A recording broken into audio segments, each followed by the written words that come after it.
Bonjour, ce mois-ci on va parler des habits, de l'équipement et tout particulièrement des habits d'hiver.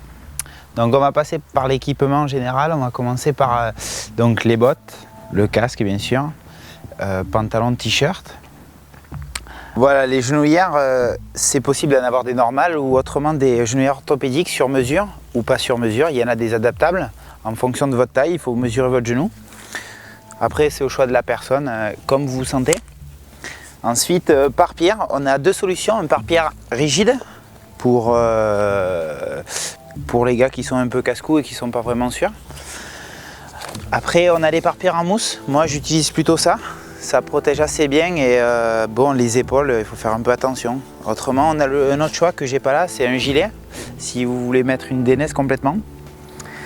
Donc, ce qui est très important pour un enduriste, c'est sa banane. Donc en général, il faut prendre les clés primordiales de la moto. En général, une clé à bougie, 10, 12, 14, une clé de 8.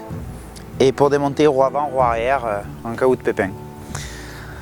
Après, nous allons passer sur les gants. Toujours pareil, il y a deux sortes de gants.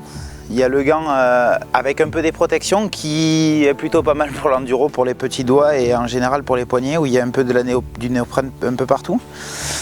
Après, on a une autre paire de gants assez simple et assez maniable quand on veut avoir plus de sensibilité et de précision pour rouler.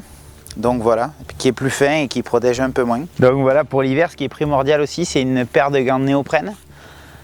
Ce qu'il faut faire attention, c'est qu'en général, avec les gants néoprène, ils sont vraiment très gros et très difficiles. Après, vous avez deux moufles, donc il faut faire attention quand vous allez les choisir, de prendre des gants néoprène sur le dessus qui vous protègent du froid, parce qu'en général, c'est le vent qui vous fait le plus froid.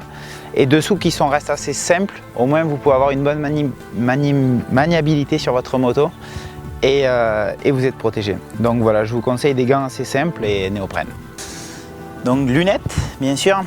Après, le souci des lunettes, en général, vous avez double écran, ventilé, pas ventilé.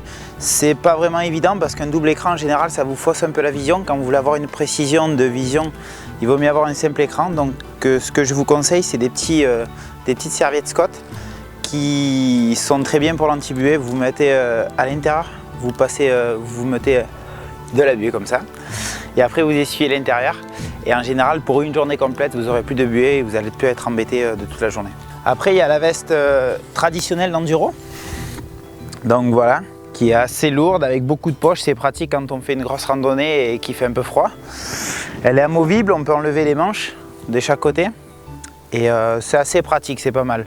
Après, on a une veste plus légère qui est en plastique en fait. Le seul inconvénient, c'est que quand il fait un peu chaud et qu'il pleut, on transpire très vite là-dedans. C'est pas vraiment agréable, mais si un matin il fait beau et que vous partez juste pour quelques minutes dans le froid, vous prenez ça. Et après, vous la mettez en boule dans votre banane, ça prend pas beaucoup de place, c'est assez pratique. Donc l'hiver, les bases primordiales, c'est assez difficile à trouver. C'est un caleçon en néoprène. Parce que l'hiver, quand on roule, il pleut, la selle est mouillée, on est tout le temps trempé, c'est là où on chope froid. Donc le plus important, c'est le caleçon néoprène et les chaussettes en néoprène. C'est vraiment quand il fait froid. Les chaussettes, c'est quand vous roulez les pieds dans l'eau, qui fait entre 0 et 10 degrés. C'est là où il faut s'en servir. Après, s'il fait juste un peu froid, ça ne sert à rien de mettre ça. Donc voilà. Après, donc il faut toujours avoir quand même un t-shirt sous peau de matière assez technique qui vous protège du froid et garde votre chaleur sans trop transpirer. Donc voilà, ça c'est assez important à mettre. Et on va terminer par les conditions extrêmes. Donc une cagoule, ça c'est vraiment quand il fait vraiment froid et que ça pique. C'est sûr, c'est pas agréable à porter, mais ça protège beaucoup du froid et ça permet de pouvoir résister plus longtemps au froid. Donc voilà, on va parler du dernier point primordial quand on veut rouler dans des conditions extrêmes, pour la pluie ou pour le froid en général. Donc les protège-mains, bien sûr.